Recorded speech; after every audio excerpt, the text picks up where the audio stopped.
Deixa eu fechar aqui a janela para parar o barulho.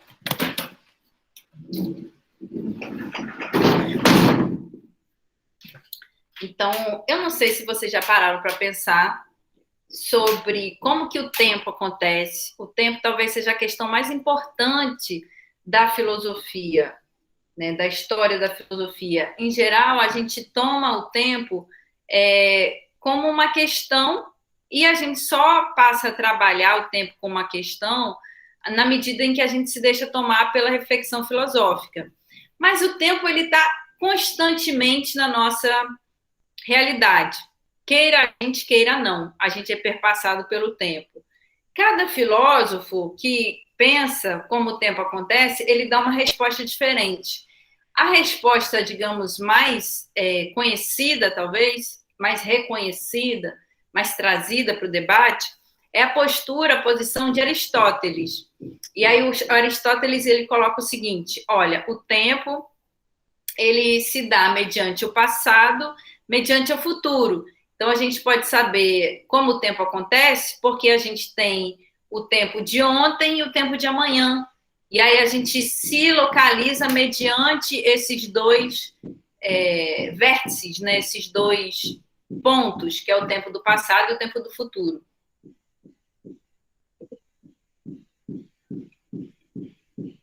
Mas é muito fácil desconstruir a posição de Aristóteles, né? Basta a gente se dar conta de que, por exemplo, o nosso calendário ele se dá com base na compreensão de tempo comum. O que é o tempo comum?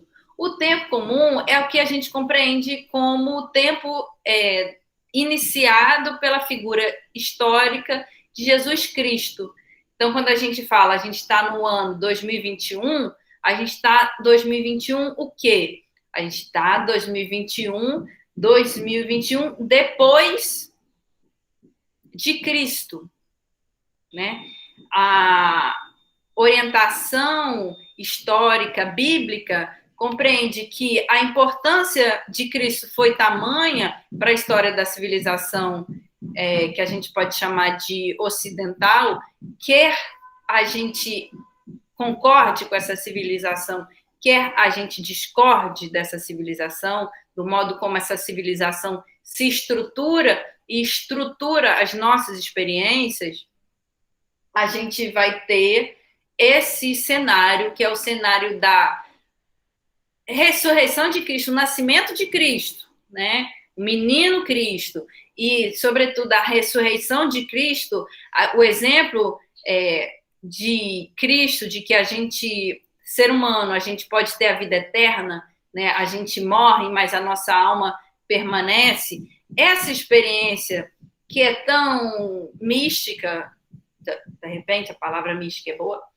ela nos marcou a civilização ocidental de tal forma que o nosso calendário ele é pautado por essa figura. Então, quando a gente fala o tempo cristão, esse tempo a gente pode até desconstruir, falar que, olha, não é só um tempo cristão.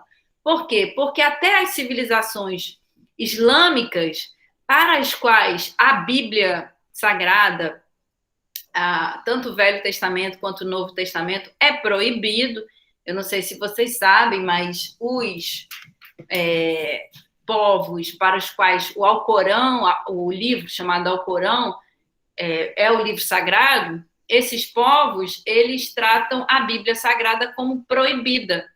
Então, se você tiver um país em que a religião oficial é o islamismo, você não pode ler a Bíblia Sagrada. O que tem de diferente nas duas experiências, do islamismo e do cristianismo? Bom, a experiência do cristianismo é a experiência de ter Jesus Cristo como esse que foi capaz de instaurar um novo tempo, que é o tempo comum, o tempo do calendário cristão, para o qual a gente está no dia 20 de setembro de 2021.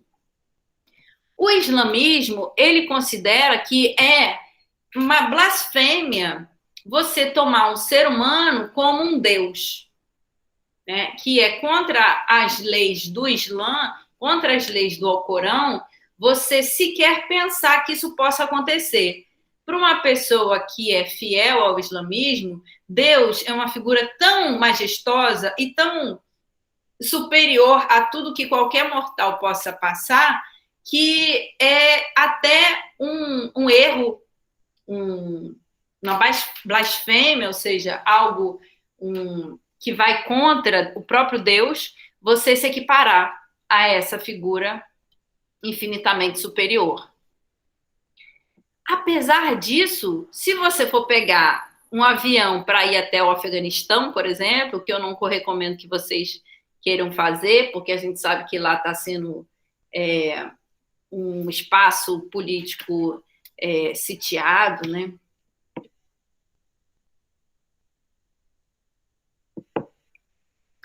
Você vai se pautar no calendário. Então, você não vai precisar mudar de calendário para entrar num país do Islã, né? Você pode simplesmente pegar um avião e ir, né? Você pegar os documentos necessários.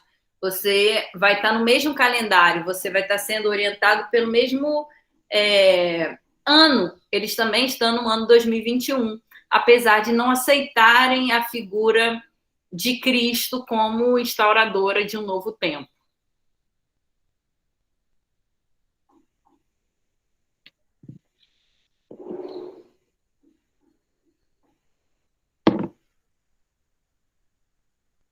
Esse acontecimento que trata do tempo como passível de ser orientada num calendário, né, e não assim, por exemplo, na experiência das estrelas, na experiência dos planetas, na experiência da Terra girar em torno do Sol, e disso poder ser compreendido como um tempo cíclico e não linear, necessariamente, é uma experiência diferente. Então, assim, a gente tem duas experiências de tempo, basicamente. A experiência de tempo linear, na qual passado é algo que aconteceu e o futuro é uma expectativa ao que pode acontecer. E aí você tem uma situação que é linear. Ontem, hoje e amanhã. Uma sequência linear. A gente está no ano 2021, o quê? Depois de Cristo. Teve o nascimento e a morte de Cristo, ou então a vida eterna de Cristo no passado. Hoje a gente está no ano 2021 e pode ser que Cristo retorne no momento do Apocalipse, se você fosse pautar, se a gente fosse pautar nesse discurso, que é o discurso cristão. Mas olha só que interessante, existem outras formas de tempo. Existe o calendário maia, né, que é a experiência das tribos indígenas maias, para as quais o tempo ele deve ser sempre pautado na experiência dos astros, né, a experiência por exemplo, das estrelas, como que o Sol ele é tão determinante para esse retorno das estações, e aí que você pode colocar, então, que cada ano é uma experiência renovada de tempo. Né? Então, aí você tem essa opção de compreender não o tempo como linear, mas como um retorno de algo que se deu ou não se deu, o retorno ou o advento de um novo tempo.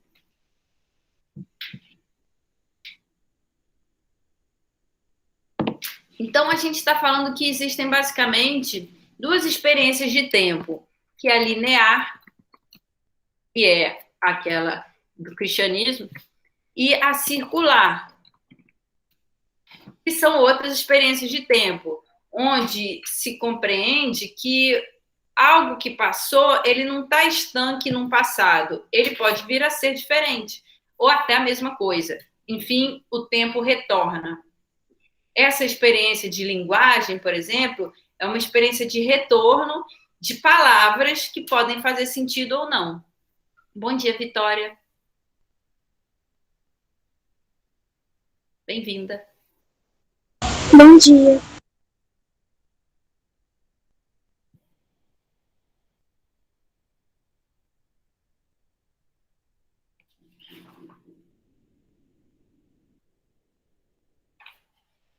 Eu acho interessante a gente colocar essa possibilidade de que nesses tempos que a gente está trazendo, as experiências simbólicas, apesar delas serem determinantes, elas não são tematizadas como determinantes.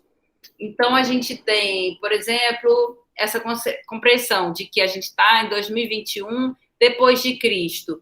A gente não precisa reivindicar o símbolo de Cristo como um símbolo que a gente precisa questionar, sobre o qual a gente precisa refletir. A gente está no ano 2021, que a gente problematize ou não essa figura que a gente pode chamar de simbólica, que é a figura de Cristo. A palavra símbolo é muito interessante. Espero que esteja dando para me ouvir. Está um pouco barulhento aqui. Se tiver difícil, eu falo mais alto. Bom, a palavra símbolo é grega e quer dizer sim, reunir. Símbolo é o ato de a gente reunir. Então, o símbolo, ele permite a gente reunir diferenças. O símbolo de Cristo, quer você acredite nele ou não, ele permite a gente reunir diferenças. O oposto do símbolo é a palavra diabolon. Diabolon, inclusive, que vai dar a palavra diabo. Diabolon quer dizer separar. Então, o verbo diabolon, no grego, quer dizer separar, enquanto a palavra símbolo, no grego, quer dizer reunir. São experiências que se opõem.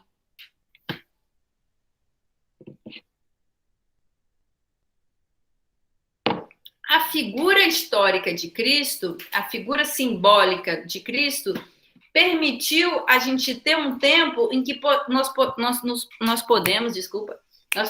nos reunir independente do caráter da conjuntura cultural de um determinado povo. Então, assim, a gente não precisa ir até o Afeganistão para saber que essa experiência de tempo ela está, né, condicionando a experiência que a gente vem a ter de máquinas. O avião é uma máquina. E aí a gente pode ir até o Afeganistão utilizando dessa máquina e nos pautando nesse calendário que é o cristão. Independente de lá está sendo reverenciada uma religião cristã ou islâmica.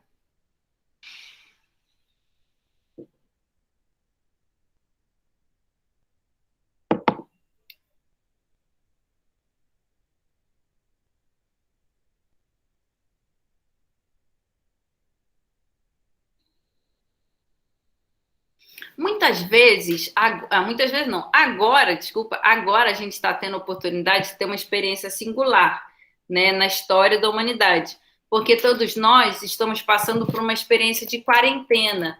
Nós fomos, né, colocados em casa, aqueles que têm casa, os que não têm casa ainda assim são colocados para se situar de uma forma diferente, que a gente tem que usar máscara, a gente tem que passar o álcool gel. Enfim, a gente está na quarentena. Eu tenho certeza que vocês tiveram a oportunidade de sentir, experimentar isso. Como que, na experiência da quarentena, vocês têm uma experiência diferente de tempo. É como se o tempo ficasse relegado às palavras em que essa experiência tem lugar. E aí, pode ser até que você não se dê conta de que a gente está no ano 2021, né? Em último lugar, essa experiência de ter o tempo como relegado aos símbolos de que a gente se utiliza para ter a experiência de tempo, ela nos coloca como se o tempo pudesse ser relativo. Então, assim, de uma forma simplificada, a gente está no ano 2021. Mas se você tem uma experiência na quarentena, que é uma experiência de abstração do tempo, pode ser que você nem consiga compreender mais que você está no ano 2021. Né? Pode ser que os símbolos de que você utiliza, por exemplo, para ficar em casa, o entretenimento que você utiliza te leve a ter uma experiência de tempo diferente dessa que era o padrão, desse tempo que era o padrão até então. Então, assim, a gente pode experimentar o tempo de diversas formas, conforme o símbolo de que a gente utilize para ter a experiência de tempo.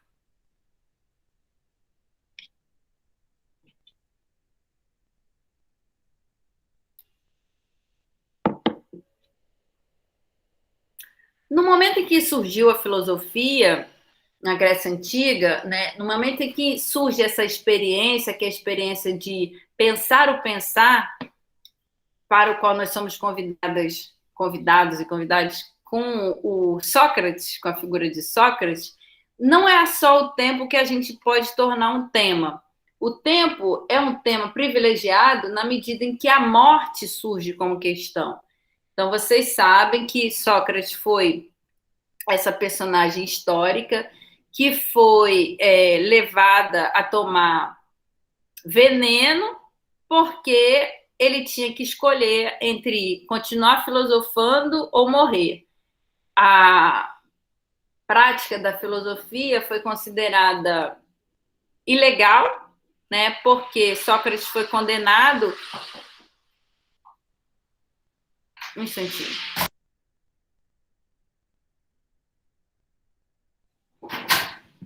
Desculpa. Sócrates foi condenado por levar a juventude para o mau caminho e criar novos deuses.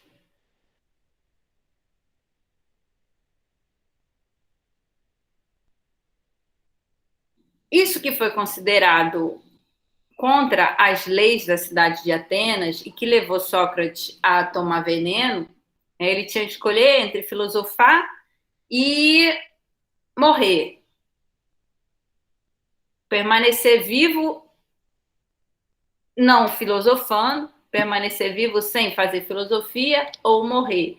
E aí ele escolheu morrer. Ele não conseguiria viver sem fazer filosofia, em outras palavras.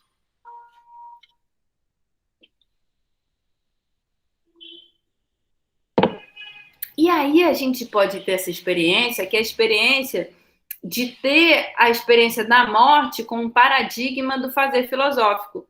O Sócrates vai falar na hora da morte: olha, eu não sei quem está melhor, eu que morro tendo cumprido a minha missão, né? No caso, ele falou assim, que ele estava morrendo com a consciência tranquila, porque ele não tinha feito nada de mal, ou aquelas pessoas que o condenaram à morte e que, portanto, ficariam para sempre, para toda a eternidade, condenadas pela consciência de ter matado um homem de bem.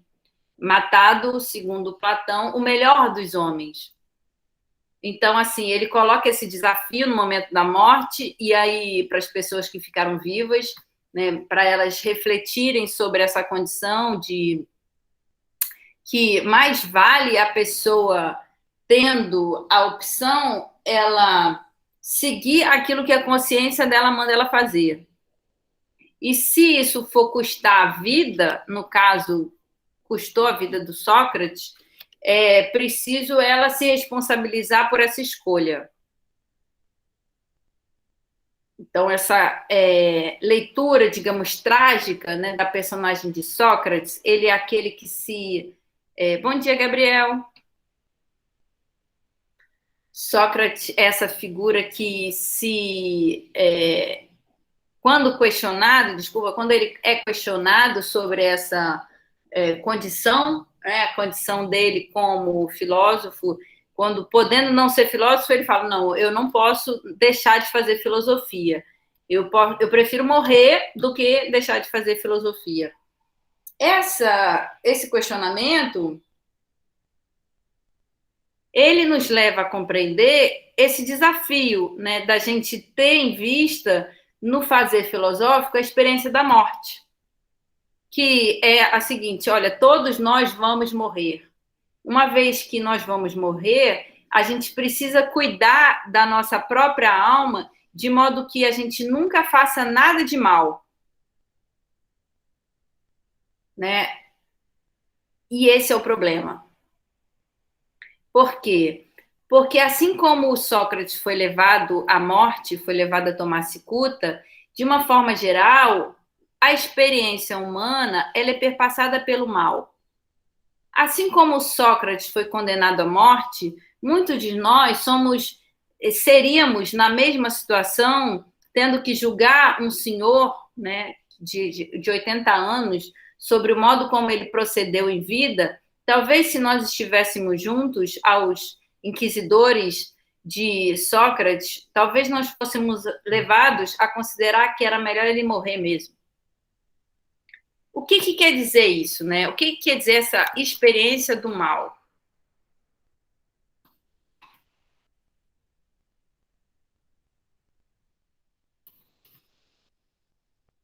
A gente falou sobre a experiência do símbolo, que reúne, a experiência do diabolon, que separa. Agora a gente está convidando vocês a pensar sobre a experiência do mal. O que é a experiência do mal?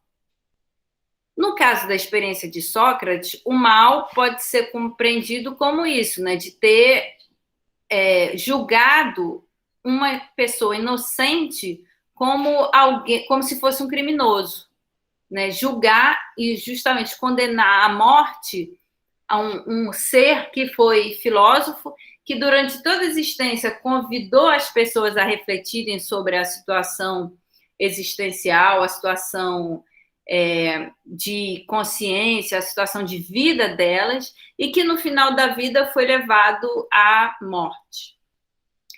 Por que o Sócrates foi levado à morte?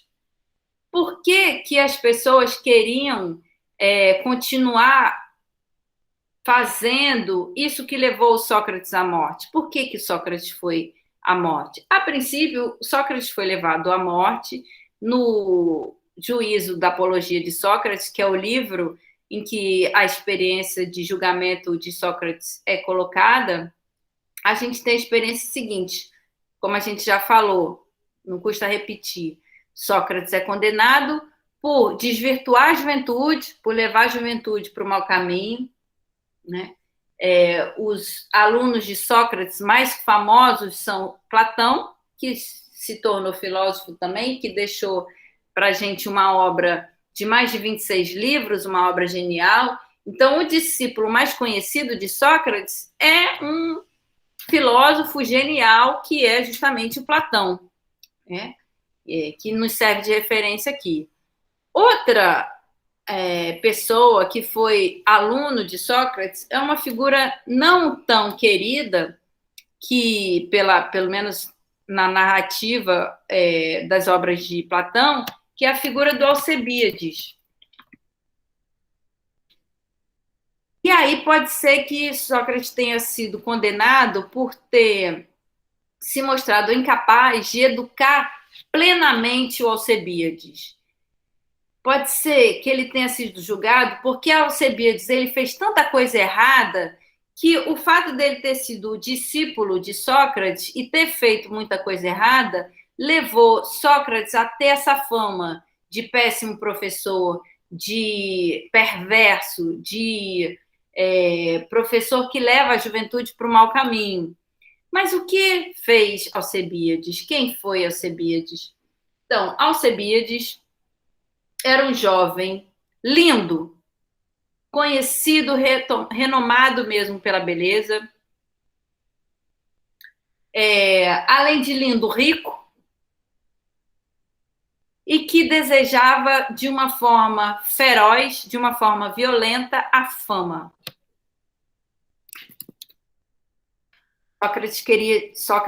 Alcebíades queria demais ficar famoso.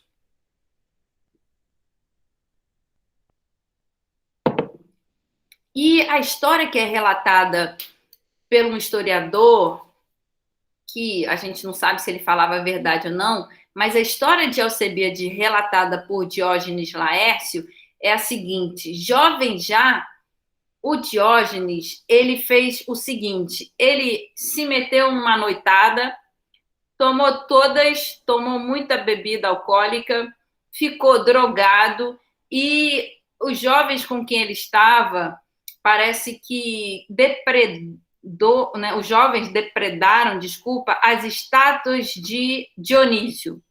Dionísio era um deus, é o deus do teatro, o deus do vinho. Lhe foram dedicadas muitas estátuas na Grécia Antiga, e esses jovens se reuniram e quebraram as estátuas de Diógenes Laércio. É uma situação, no mínimo, curiosa pelo seguinte: as estátuas, não sei se eu consigo mostrar para vocês aqui, as estátuas de Diógenes, não, a estátua de Dionísio, eram estátuas que a gente chama de fálicas. Ou seja, eram estátuas em que você tinha um pênis ereto. Né? Era mais isso mesmo. Os jovens quebraram essas estátuas, né? Quebraram justamente as genitálias do Dionísio. Né? A gente não sabe por que ele fez isso. Eles chegaram... No dia seguinte, se sabe que no dia seguinte essas estátuas estavam com essa imagem, né, digamos, os genitais quebrados. E aí é muito curioso, né? Porque, afinal de contas, deixa eu ver se eu consigo mostrar para vocês. Que situação mais curiosa. Os jovens se reúnem para quebrar as estátuas e quebrar justamente a parte erótica, digamos, dessas estátuas. Né? Eles... Acho que essa aqui é suicídio. Tá vendo? Essa aqui é uma estátua de Dionísio. Ele já tinha um órgão sexual diminuído, digamos assim, porque os gregos consideravam a forma do homem, a forma perfeita que servia para colocar aí nas estátuas, era a forma de um órgão sexual pequeno. A explicação que a gente tem hoje é a seguinte: os homens com órgão sexual muito grande, eles eram selvagens, e isso era feio. Né? Para o grego clássico, a pessoa que tem um órgão sexual muito grande, ela é considerada feia. Então, vocês vão ver isso nas estátuas gregas. Sempre que você tem um órgão sexual, você tem um órgão sexual diminuído, órgão sexual masculino. O feminino nem vai ter, mas o masculino ele é diminuído. E aí, não bastasse isso, os jovens se reúnem para quebrar essa parte mais íntima, assim, das estátuas. Isso causou um alvoroço, causou aí uma grande polêmica, e esses jovens foram condenados ao ostracismo. O que quer dizer ostracismo? A palavra vem de ostra. Por quê? Porque eles foram expulsos da cidade. O nome deles foi escrito numa ostrazinha, numa tabuazinha chamada ostra. Acho que é isso a palavra. Bom, daí vem ostracismo, que é o substantivo em que a pessoa é levada a sair da cidade. Também ostracismo quer dizer fazer nada, né? Porque a pessoa tem que sair da cidade, então ela fica sem fazer nada. E aí os jovens, sobretudo Alcebiades, então, eles vão ser condenados a sair de Atenas, jovens ainda, e o Alcebiades vai passar pelo menos uns 10, se não uns 15 anos, pensando como que ele ia voltar, né? Como que ele ia fazer para voltar à cidade que ele amava. Não tinha condenação pior para um grego do que ser expulso, ser condenado a permanecer fora da cidade. E aí o Alcebiades ficou lá um tempão pensando como é que eu vou voltar, como que eu vou tornar minha figura desejada de novo, né? E então aí ele vai pensar como voltar. Num determinado dia ele volta. Aí ele volta fazendo escândalo. Ele vai voltar. A volta dele triunfal, digamos assim, contada, narrada numa obra chamada O Banquete, que é uma obra de Platão. Alcebiades, ele aparece no final da obra, que é a reunião de homens para conversar sobre diversos temas. No caso do Banquete, o tema é o amor. Eles estão conversando sobre o amor, como o amor acontece, o que é o amor, se o amor é um Deus, que é o Eros, ou se o amor é aquilo que nos permite ascender ao universo dos deuses. E Alcebiades chega no final da festa. Alcebiades chega no final da festa, bêbado, reivindicando o amor de Sócrates. Então, assim, Alcebiades tinha sido condenado a sair da cidade. Ele fica um tempão pensando como que ele ia voltar. No que ele volta, faz uma bagunça de novo. Ele chega bêbado numa festa. Bêbado, ele vai falar que ele ama Sócrates e que Sócrates tem que amá-lo. E aí ele faz um escândalo, faz uma cena de ciúme, fala que Sócrates não tem olhos para ele, que Sócrates é o amor da vida dele, que ele faz tudo pelo Sócrates, só que o Sócrates não olha para ele.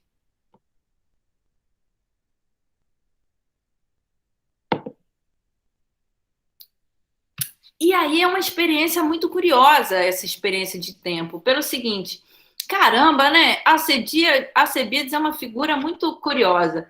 Ele, jovem, ele tinha que passar por um monte de teste para conseguir ser adulto. Em vez de estar fazendo tipo o Enem, né? Em vez de ele estar fazendo o Enem lá da época dos gregos antigos, que é um monte de tarefa, um monte de coisa que ele tinha que fazer. Por exemplo, ele tinha que atravessar a cidade com véu vendado, sem olhar para os lados, que era uma experiência muito diferente. E aí, ele, em vez de passar por isso, ele vai fazer essa arruaça, né? Vai fazer essa arruaça, vai ser condenado a sair da cidade, vai ficar pensando quando vai voltar. Ele passa lá pelo menos uns 10, se não uns 15 anos fora da cidade. Ele fica esse tempo todo pensando como voltar. Quando ele volta, tinha passado esse tempão e era como se não tivesse passado tempo nenhum. Ele entra na festa onde está o Sócrates, faz um escândalo, fala que Sócrates não ama ele, que o Sócrates tinha que amá-lo e que ele tinha uma experiência com Sócrates, que é uma experiência de desejo, só que o Sócrates não o desejava. Só ele desejava Sócrates e Sócrates não desejava ele. E tinha essa situação, como a gente já falou, né, que até a estátua de Dionísio parece um pouco com a forma de Alcebiades, porque Alcebiades era, como a gente já falou, lindo. E o Sócrates, como professor, ele tinha essa opção, né, de escolher jovens lindos. Então, o Alcebiades seria, assim, um jovem muito promissor, né, porque ele era lindo e ele era passível de suscitar muito desejo. Ele também era um general por conta de ser rico. E aí a gente tem essa experiência, né, de que, assim, de certa forma, o Sócrates vai colocar para o Alcebiades uma série de perguntas que o Alcebiades não vai dar conta de responder, que é a seguinte, além dessa, né, de, poxa, ele ficou um tempão fora e quando ele volta, ele parece que está na mesma situação que estava antes, ele não conseguiu compreender nada nesse tempo em que ele foi punido. Ele foi punido por aquilo que ele voltou e estava fazendo a mesma coisa. Ele volta fazendo a mesma coisa, a mesma arruaça, fazendo escândalo, bebendo, ficando bêbado. Quem é essa figura tão polêmica? Aí o Sócrates vai colocar para ele uma série de perguntas. Na experiência do banquete, a gente pode se deparar com o seguinte: o amor, no caso, né? O fato de Alcebiades ser a última personagem de uma série de 7 personagens, cada um fala uma coisa sobre o que é o amor, como o amor acontece, ou como que a gente tem que saber do amor como uma experiência extraordinária, ou não tão extraordinária, como uma doença. O Alcebiades, ele aparece com ciúme. Ele aparece com ciúme e falando que Sócrates não dá os olhos para ele, que o Sócrates olha todos os jovens, mas não ele. E aí a gente pode pensar o seguinte: será que a nossa experiência, cada um de vocês, tem uma experiência de amor que coloca isso também como algo passível de acontecer? Ou seja, por quem vocês se apaixonam? Vocês se apaixonam pelas pessoas que apoiam vocês na vida de vocês? Ou vocês se apaixonam por aquelas pessoas problemáticas que colocam assim, digamos assim, o amor como um acontecimento que se dá mediante o ciúme? O ciúme, ele é constitutivo do amor? Quem ama sente ciúme? O Alcebiades vai ter ciúme do Sócrates. E ele fala que ele ama o Sócrates. A gente é levado a compreender que ele ama o Sócrates, sobretudo porque ele tem ciúme do Sócrates. Digamos assim, na psicanálise, que é essa área do conhecimento, área da... Na verdade, é uma área da clínica, né? A psicanálise foi inventada por um sujeito chamado Sigmund Freud, no século passado, na virada de 1900, e aí a psicanálise dispõe de todo um vocabulário, de toda uma forma de conceber o ser humano, que é justamente a partir do amor também. O amor é o acontecimento mais determinante para isso que somos nós. E aí, no amor, a gente tem uma experiência de tempo que não é relegada ao relógio. O relógio, essa experiência de linearidade, se quebra na experiência do amor, assim como se dá na história do Alcebiades. Então, Alcebiades é expulso da cidade, fica um tempão fora, mas quando ele volta, é como se o tempo não tivesse passado. É como se ele estivesse se dando para o Sócrates em função do Sócrates estar ali, e de repente ele se dá conta, poder se dar conta de que ama o Sócrates. E aí o que fica é a pergunta: o Alcebiades ama o Sócrates por quê? A psicanálise vai colocar que Alcebiades ama Sócrates porque Sócrates tem esse poder de castrar o Alcebiades. A palavra castração, com certeza vocês conhecem, como relegada ao âmbito do animal, né? Você vai levar o animal para castrar. Você leva o animal para castrar no veterinário. Então, você tem um gato, um cachorro, você leva para castrar no veterinário, na veterinária. E aí, o veterinário, no caso da fêmea, tira o útero do gato, da gata, tira o útero da gata, no caso, se for uma gata, por exemplo, ou castra tira, né, o órgão, o pênis do cachorro, se for um cachorro. Então, aí você tem a experiência de castração. A gente não acabou de falar que as estátuas gregas, elas têm essa característica de ter as estátuas masculinas, o órgão sexual diminuído? Por quê? Porque o animalesco, para o grego, é algo feio. O animalesco é feio, grotesco, então é preciso castrar essa característica do masculino para que ele possa ser bonito. Alcebiades parece que não entendeu isso, porque ele tem algo de animalesco. Ele chega reivindicando de Sócrates um amor que Sócrates fala: olha, eu não posso te dar esse amor. Na verdade, você está bêbado e está fazendo um pastelão aqui, vai falar o Sócrates. E aí os intérpretes falam: olha só que curioso, essa personagem no final do romance, talvez mais famoso aí de Sócrates. Justamente porque pode castrar, ou seja, pode colocar Alcebiades na linha que Alcebiades ama o Sócrates. É justamente porque Alcebiades pode ensinar uma lição bem ensinada para o Alcebiades. Olha só, pode ser que o Alcebiades esteja só fantasiando isso.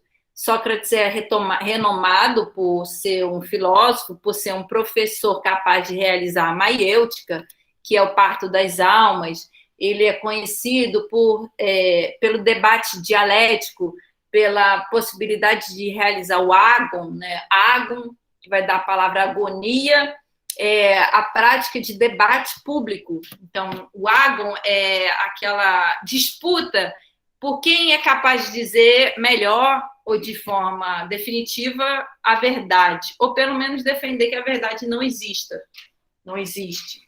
O filósofo vai defender que a verdade existe e que é preciso um discurso que dê conta da verdade, no caso, ou pelo menos que coloque que a verdade é um problema a ser investigado. Bom, então existe essa leitura de que Alcebiades ama Sócrates porque Sócrates seria, digamos, o único ou um dos únicos professores que coloca Alcebiades no lugar dele, que é o lugar de aprendiz.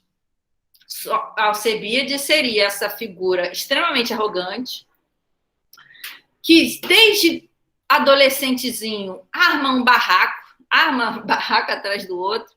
Ele é expulso da cidade, aí quando ele volta e fica bêbado, aí no que ele fica bêbado, ele vai para uma festa e faz aquela ruaça, ele coloca o Sócrates para ouvi-lo falar que ele ama o Sócrates, aquela situação cômica, né? Uma situação cômica, e fala que está apaixonado por Sócrates, dá aquele vexame na festa.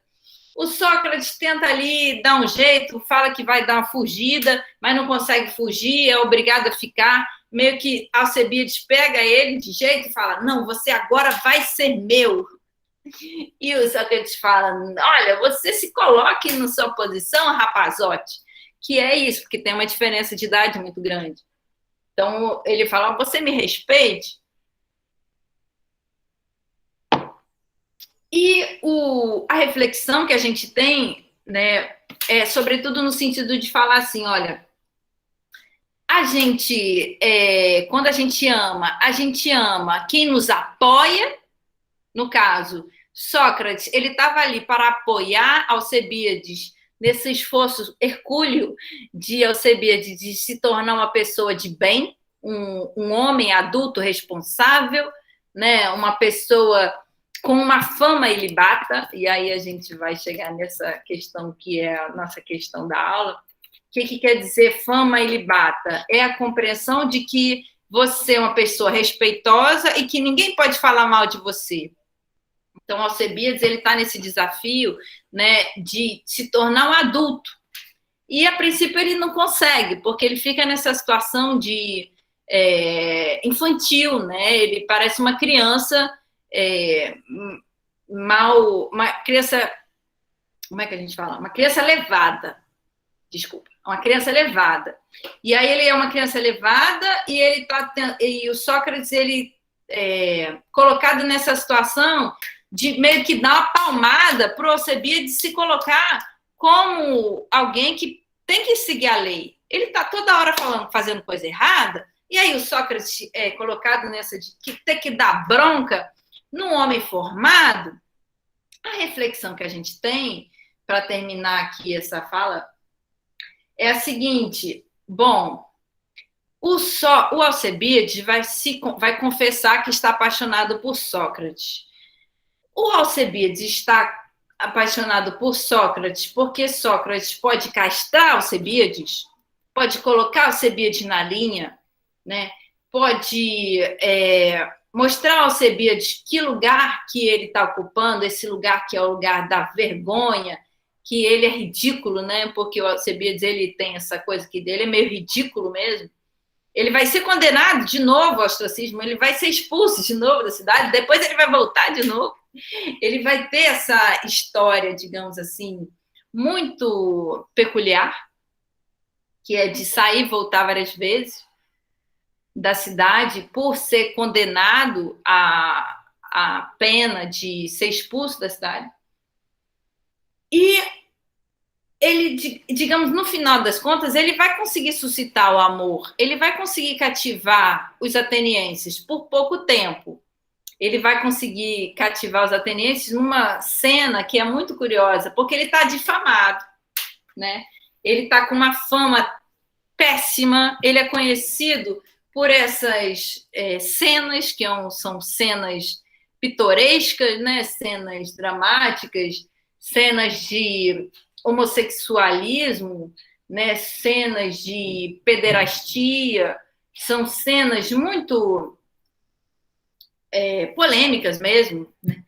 E a palavra polemos é interessante. Polêmica vem de polemos, que quer dizer guerra, né? São guerras, sobretudo discursivas. Quando você entra numa polêmica, você entra numa guerra discursiva. E o Alcebiades, ele tem essa vocação, né, por se colocar em polêmica, e aí ele tem essa fama terrível. O Sócrates, em determinadas situações, vai nos levar a pensar na fama como algo ruim em si. Por quê? Porque a pessoa famosa, ela se vê presa numa determinada imagem de si mesma.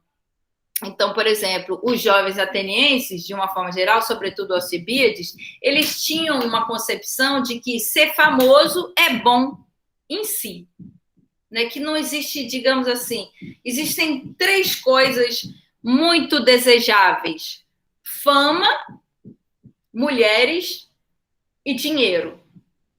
Sócrates vai desconstruir essas 3 coisas. Ele vai falar que a fama, ao invés de nos trazer liberdade, nos traz prisão. As mulheres que não forem, digamos, de acordo com os padrões patriarcais da época, podem nos trazer só problemas. E o dinheiro não traz felicidade em si.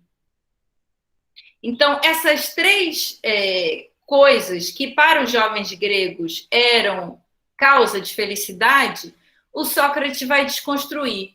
Ele vai colocar que a fama nos aprisiona em vez de nos libertar, as mulheres podem nos trazer mais problemas do que facilidades, e o dinheiro, igualmente, nos coloca uma série de problemas que, ao invés de nos libertar, nos aprisiona. As 3 coisas que para os jovens gregos era mais causa de felicidade, o Sócrates vai falar: olha, isso não é causa de felicidade, isso é causa de problema. Felicidade você alcança quando você consegue realizar o caminho da ética. Se você conseguir ser uma pessoa com ética, ou seja, uma pessoa capaz de seguir o caminho da verdade, o caminho do bem, você aí sim vai conseguir ser feliz. Se você não mentir, se você não for mulherengo, se você não for ganancioso, se você não for arrogante, aí sim você vai conseguir ser feliz. Mesmo assim, não é certo. Tem que ter uma conjuntura que é a conjuntura dos deuses. Mas digamos assim, que você tem essa opção. Ou você segue o caminho da ética, das virtudes, de acordo com o discurso socrático, ou você segue o caminho dos vícios, que vai te levar às misérias, à prisão e à tragédia. Então, Sócrates, ele coloca isso de uma forma bastante mastigadinha, né? Em cada obra de Platão, a gente vai ser convidado a refletir sobre isso, sobre como que o senso comum grego se equivoca no âmbito de colocar essas 3 coisas, fama, mulheres e dinheiro, como algo desejável, algo que nos faz feliz, como coisas que, na verdade, nos tornam infelizes e doentios, né? Que a gente pensa que a gente vai ficar feliz tendo dinheiro, mas aí a gente fica doente. Por quê? Porque o dinheiro, quanto mais dinheiro a gente tem, mais dinheiro a gente quer, a gente fica doente por ser ganancioso, por nos tornar gananciosas, pessoas gananciosas. E aí o Sócrates, ele inverte esse senso comum e mostra o contrário, que se você for conseguir agir de forma oposta à forma como o senso comum coloca, aí sim você vai poder se tornar feliz. Bom, qual é o lugar do tempo nisso tudo? O tempo aí é um elemento essencial. Porque o Sócrates vai falar, olha, só o tempo vai conseguir te mostrar que isso é verdade. Quando eu estiver falando, fala o Sócrates, quando eu estou falando, pode ser que você entenda as minhas palavras como elementos que te castram, em vez de te tornar feliz. Então eu falo, olha, tudo que você anseia, isso aí, na verdade, é um equívoco. Só que quando eu falo, você acha que isso é uma castração. Você precisa do tempo para você compreender que isso é verdade. Vai falar o Sócrates numa obra chamada Filebo, em que o tema é o prazer. Por que ele vai falar isso no Filebo, na discussão do prazer? Porque o jovem, a jovem, o jovem mais do que a jovem, porque a mulher era condicionada pelo patriarcado, o jovem ele vai insistir nessa tecla, né? Ele vai insistir nessa compreensão de que fama, mulheres e dinheiro é capaz de trazer felicidade. E aí o Sócrates vai falar, olha só, meu filho, o problema é o seguinte, que você compreende que o excesso de prazer pode te fazer feliz. Você compreende que a fama, que esse reconhecimento social, reconhecimento simbólico, de que a sua imagem é uma imagem desejada pela população toda, você é levado a compreender que a fama é capaz de te fazer feliz. Mas esse reconhecimento, que seja o reconhecimento de todo mundo sobre a sua superioridade, isso vai só te aprisionar numa imagem e vai te impedir de pensar sobre a sua missão na Terra. A sua missão na Terra você vai esquecer quando você estiver assoberbado pela imagem narcísica de uma figura extraordinária, que você é levado a se compreender como uma figura extraordinária por efeito desse reconhecimento da fama. Narciso, inclusive, é uma figura interessante para a nossa aula, porque Narciso, na mitologia grega, é um personagem que fez o seguinte, ele era muito lindo, né? Assim, ele tinha uma imagem, né, questionável. Tem uma ninfa que é chamada Eco. Eco se apaixona por Narciso. Narciso, ele despreza Eco, ele despreza Eco e não sustenta o amor que Eco tem por ele. O desprezo de Eco vai causar a morte de Eco. Eco fica tão triste por ter sido desprezada pelo amor dela, que era o Narciso, que vai morrer. À medida que que morre, ela se transforma no som. Então, quando a gente ouve o eco, a gente ouviria, a gente ouviria, acho que é isso. Ouviria o eco, a gente ouviria a ninfa, Eco, ressoando desde o momento em que foi desprezada por Narciso. Narciso, ele é levado a ser punido pelos deuses. Na medida em que desprezou Eco, Narciso ele vai ser condenado a se apaixonar pelo próprio espelho. E aí ele vai até um lago, ele olha a imagem que tem de si mesmo no lago, ele se apaixona pela a imagem de si mesmo e mergulha no rio para tentar agarrar a própria imagem. E aí ele morre.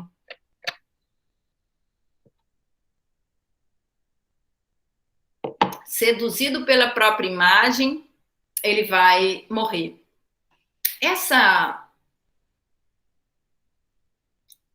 imagem, né, a imagem de Narciso, a gente pode trazer aqui para pensar esse lugar, que é o lugar questionado como capaz de trazer felicidade por Sócrates. Então, Sócrates vai falar, olha, a fama não é capaz de trazer felicidade, porque a fama te leva a se colocar como vítima da própria imagem. Você fica preso na imagem que as pessoas têm de você. Como você não pode compreender-se a si mesmo, né, como um ser capaz de compreender a si mesmo, né, que está aí em questão, o que está em questão na filosofia, que é a possibilidade da gente compreender a gente mesmo, não se torna possível se você fica assoberbado com a própria imagem. De forma simplificada, a fama narcisista, né, narcísica, ela se opõe à investigação filosófica.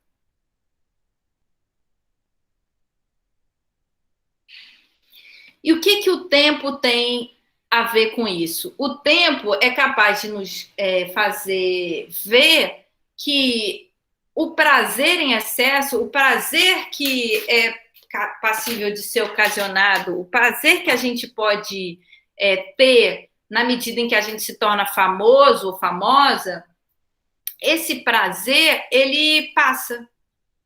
Também o prazer que a gente pode ter com mulheres ou com homens, né, no caso, ele passa. Também o prazer que a gente pode ter com dinheiro, ele passa. Tudo isso passa, tudo isso é momentâneo. Agora tem algo que não passa para Sócrates, o que não passa é a justiça. A justiça é eterna. E a justiça vai ser eterna, tanto no âmbito dos homens quanto no âmbito dos deuses. O que não deixa de causar um certo estranhamento, porque a gente começou falando exatamente que Sócrates ele é condenado à morte por cicuta. Então, a princípio, o que a gente tem? A gente tem algo que foi muito injusto. Foi muito injusto que Sócrates tenha morrido por ter condenado, por ter levado a juventude para o mau caminho, né? Se Alcebiades foi para o mau caminho, segundo o discurso de Platão, se Sócrates foi esse como é que a gente pode falar, garoto depravado que como é que fala? Ele quebrou as estátuas, né? Quebrou lá o órgão genital das estátuas de Dionísio, ele praticou blasfêmia, ele foi esse jovem depravado, ele foi um adulto perverso, né? Ele fazia aquilo que a gente chama de arruaça, a gente falou que é arruaça, e ele fez tudo isso, não foi por culpa de Sócrates, foi justamente por não fazer aquilo que Sócrates falava para ele fazer.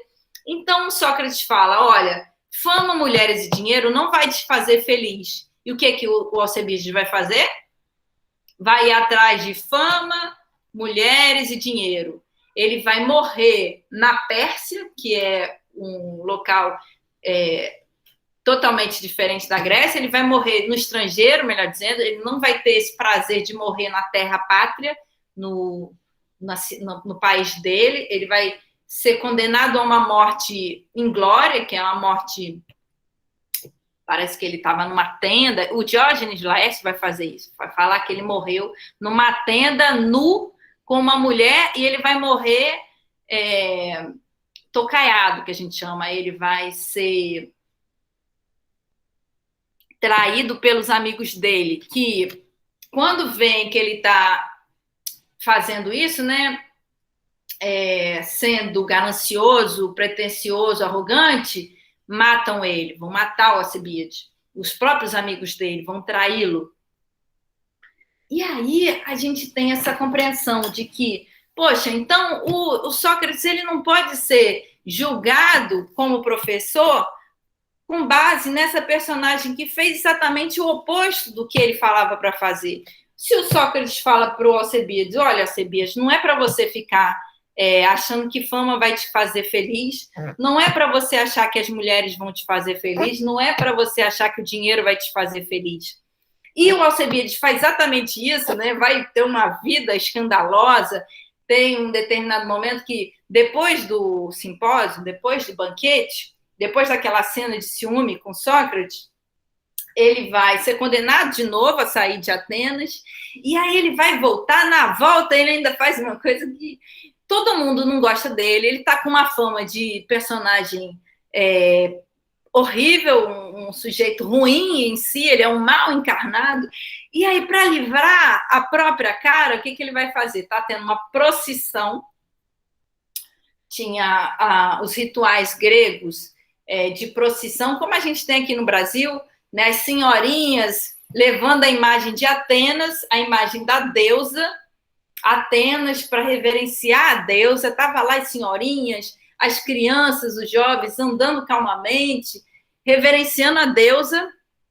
O Alcebiades vai vir montado num cavalo, vai pegar a estátua de Atenas. Eu acho que todo mundo deu uma tremida quando ele pegou a estátua de Atenas, já que ele já tinha sido julgado pela ofensa da estátua de Dionísio. Ele vai pegar o presépio, né, aquela imagem de Atenas, e vai alçar o ar. Vai pegar e vai colocar a estátua de Atenas lá em cima, em cima do cavalo, reverenciando a estátua, né, falando: ó, gloriosa Atenas, por ti eu sou capaz de tudo. E vai lá, aí o povo vai à loucura. O povo vai achar aquilo lindo, vai falar: Alcebiades, você está perdoado por tudo que você já fez, porque você reverenciou a Deus Atenas e, portanto, você deve ser perdoado. Num dia, por efeito desse ato assim, né, tão espalhafatoso, Alcebiades vai ser perdoado por todos os erros que ele tinha até então cometido, vai ser erguido a herói da pátria, vai ser chamado de herói e vai ser reverenciado como uma grande figura, por conta de ter tido essa coragem de pegar no começo da procissão, pegar lá a imagem de Atenas e elevar aos céus. E aí, então ele vai ser perdoado pelos homens, Alcebiades vai ser perdoado nessa cena pelos homens, né? Enquanto Sócrates, olha só, o Sócrates que fez tudo direitinho, que levou os jovens a se questionar sobre os valores deles, a se questionar sobre os valores da cidade como um todo, ele vai ser condenado pela justiça dos homens à morte por cicuta. Não parece injusto? Não parece injusto que por conta de uma determinada atitude, o Alcebiades, que foi um crápula durante a vida toda, por efeito dessa atitude cênica, ele passa a ser amado. E o Sócrates, tendo feito isso, né, reivindicado o poder de a gente ser feliz, sendo éticos, ele teve essa vida trágica e ele foi condenado à morte por cicuta. Pois é, pode parecer injusto, mas olha só, todas as vezes que a gente começa a ter uma aula de filosofia, quem é a personagem que é sempre lembrada? Quem é a personagem que a gente traz como uma figura cativante, uma figura capaz de nos chamar atenção para a responsabilidade, nos colocar no lugar que é o lugar de poder amar, né? Nós podemos amar a vida, amar aos deuses, ou amar a Deus, ou amar a existência, amar tudo, se não é o Sócrates. Então, a justiça, que a gente chama a justiça dos mortais, a justiça dos homens, ou a justiça das mulheres, é uma justiça que se realiza com base no tempo. Sócrates entrou para a história. Não foi a fama de um dia ou a fama de uma noite que ia destruir essa trajetória, que foi a trajetória de um filósofo extraordinário. Né? Hoje, o Sócrates, cada vez que a gente começa a estudar filosofia, ele é lembrado. Ele foi mais do que um mártir, um ser humano que realizou plenamente essa potência que é de filosofar durante toda a existência dele. Então, a justiça, que a gente chama a justiça dos homens, a justiça histórica, ela fez jus à personagem de Sócrates. Apesar dele ter sido morto, condenado por cicuta, hoje a gente fala que as pessoas que condenaram Sócrates caíram no esquecimento. As pessoas que condenaram Sócrates, elas foram perseguidas pela justiça dos homens. A gente nem sabe quem foram essas pessoas. Só a pessoa que é muito especialista na matéria vai saber quem foram as personagens que condenaram Sócrates. Enquanto Sócrates, ele surge como essa figura extraordinária, uma figura que precisa ser sempre lembrada. E não apenas isso, Sócrates ele é lembrado como capaz de ter, como devendo ser lembrado, ele deve ser lembrado como uma figura capaz de realizar justiça, a justiça dos homens, na medida em que ele entrou para a história, ele é essa figura a quem a gente recorre sempre que a gente for se colocar como capaz de pensar, mas ele foi acolhido pela justiça divina. E isso que eu acho mais extraordinário, porque se a gente for levar ao pé da letra o diálogo chamado Fédon, Sócrates, quando morreu, ele não foi apenas capaz de entrar para a história, que é a história da filosofia, e determinar essa história em cada pequeno instante dessa história. Ele foi capaz de entrar para o mundo dos deuses. Ele foi capaz de entrar para a chamada Ilha dos Bem-Aventurados. Ele foi capaz de virar estrela. Ele virou um ser divino quando morreu. Então, ele realizou... se ele foi injustiçado pelos homens, a longo prazo, ele foi justiçado pelo tempo, que é o tempo de uma história que se realiza com um eterno retorno da reflexão filosófica. E mais, ele foi justiçado por Deus, ou os deuses, que tornou desejado para habitar nisso que seria o paraíso dos filósofos.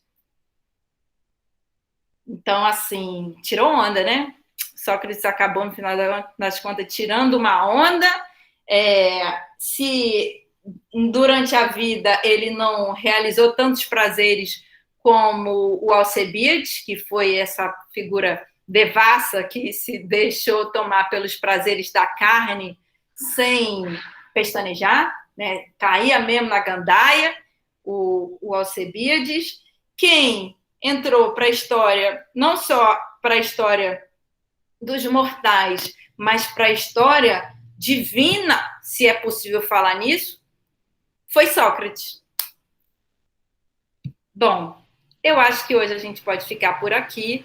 Se vocês não tiverem dúvidas, eu quero agradecer muito pela presença, pela escuta paciente. Eu quero deixar aqui um beijo no coração de cada um de vocês, desejar uma ótima semana e até a semana que vem. Tchau, professora. Tchau.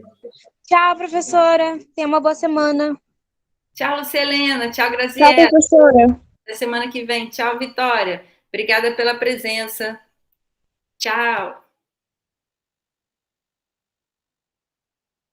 Mais um dia de aventuras de uma professora de filosofia.